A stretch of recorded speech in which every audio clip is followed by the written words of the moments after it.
Muy buenas, bienvenidas, bienvenidos a Matemáticas de Oposiciones. En esta ocasión seguimos con el tema 63 y vamos a hablar concretamente de la definición frecuentista de probabilidad.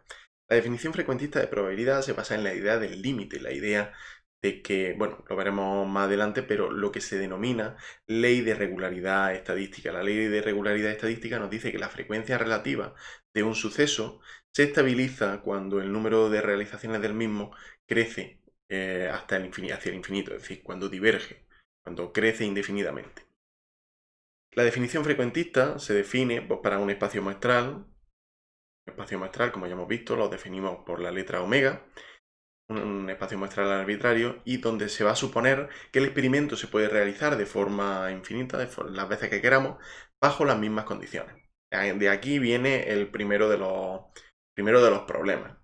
El mismo experimento no se puede realizar dos veces de la misma forma, no se puede, bajo las mismas condiciones, es muy complicado realizar un mismo experimento. Incluso al lanzar un dado, no estamos hablando de las mismas condiciones exactamente. Si lo lanzamos encima de la mesa, en qué parte de la mesa lo estamos lanzando, la humedad que hay en el momento, la temperatura, si hace viento, si no. Ese tipo de situaciones hacen que el experimento no pueda ser completamente aislado y que tenga elementos que lo cambien, que cambien las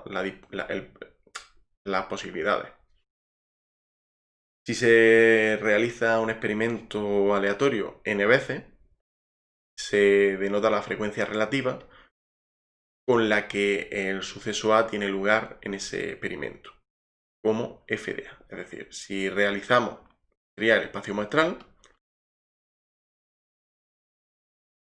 formado por los elementos, por los sucesos elementales que podemos encontrarnos.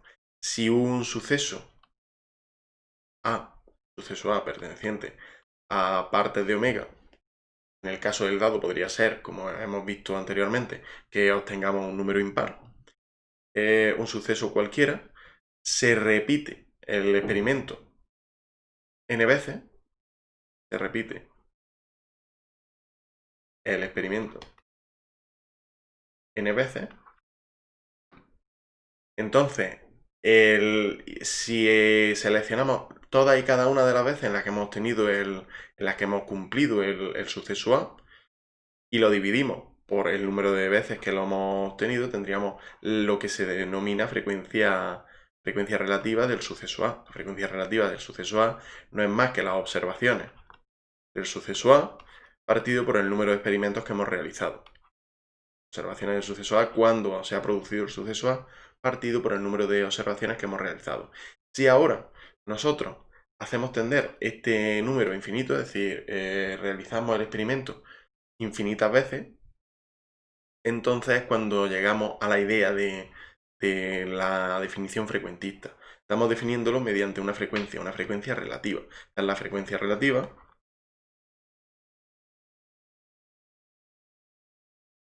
del suceso A, sea cual sea.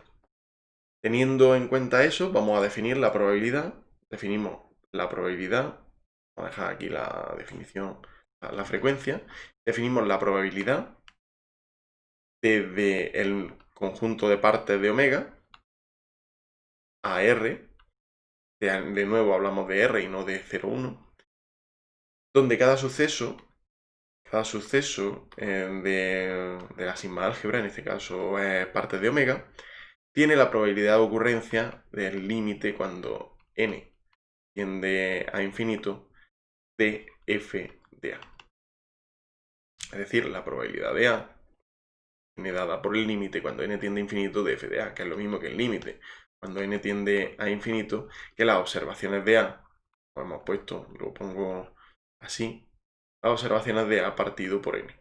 ¿Qué es lo que estamos haciendo? Estamos buscando esa regularidad a través de hacerlo tender a infinito. Uno de los principales problemas de esta definición, como ya he mencionado anteriormente, es que se basa en la idea de que podemos repetir el experimento, primero, de forma infinita y segundo, en las mismas condiciones, lo cual no es cierto en la mayoría de los casos y casi en la gran mayoría de los casos no es cierto. Si bien en algunos casos concretos nos sirve para poder dar una una idea de probabilidad, sobre todo si estamos considerando los dados, estamos considerando las características, algo que no se someta a muchos cambios dependiendo del estado, dependiendo del experimento, del momento en el que se realiza el experimento. Sí se puede utilizar esta probabilidad, y de hecho se utiliza bueno, pues para realizar diferentes experimentos cuando las condiciones son iguales. Del mismo modo que la probabilidad clásica, la probabilidad definida de forma clásica, nos decía, pues aquí tenemos tres propiedades principales. Las tres propiedades principales que, como ya he dicho, no van a cambiar. Y es que la probabilidad de todo suceso es mayor o igual que 0. Para todo suceso de la sigma álgebra que hemos definido, que es el conjunto de partes de omega. En segundo lugar, que la probabilidad del total es igual a 1. Y en tercer lugar, ahora sí vamos a considerar un conjunto de sucesos, una unión de sucesos finita. Vamos a considerar un conjunto finito o infinito, pero que sea numerable. Consideramos un conjunto finito o infinito numerable de sucesos, es decir, formado por A sub n, n perteneciente a n, y A sub n perteneciente a la probabilidad. No, la probabilidad no, es que esto no es la probabilidad, es que, claro, esto no nos confundamos, esto es que es una P distinta, es parte de omega. Esta es probabilidad y esto es parte de omega. Siento hacer esas P parecidas, pero en realidad esta P es como más derecha, ¿no? Y esta pues tiene una curvatura que la hace diferente. Se aprecia la diferencia entre ellas. Teniendo en cuenta, bueno, esto, claro, A sub i intersección A sub j vuelve a ser el vacío para todo i distinto de j. Con i y j perteneciente a n, claro, estamos pertenecientes a n.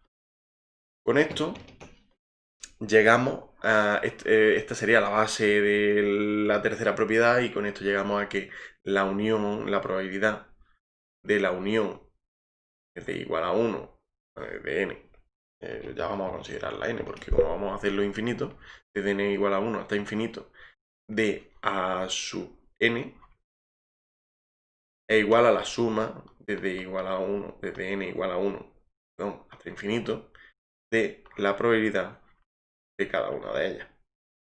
Es una de las bases fundamentales que vamos a ver más adelante también con la definición axiomática de Kolmogorov. Con esto nos despedimos de la definición frecuentista de la probabilidad y vamos a ver la probabilidad subjetiva, la definición de la probabilidad subjetiva. Pero eso en el próximo vídeo. Muchas gracias por todo y nos vemos a la próxima. Adiós.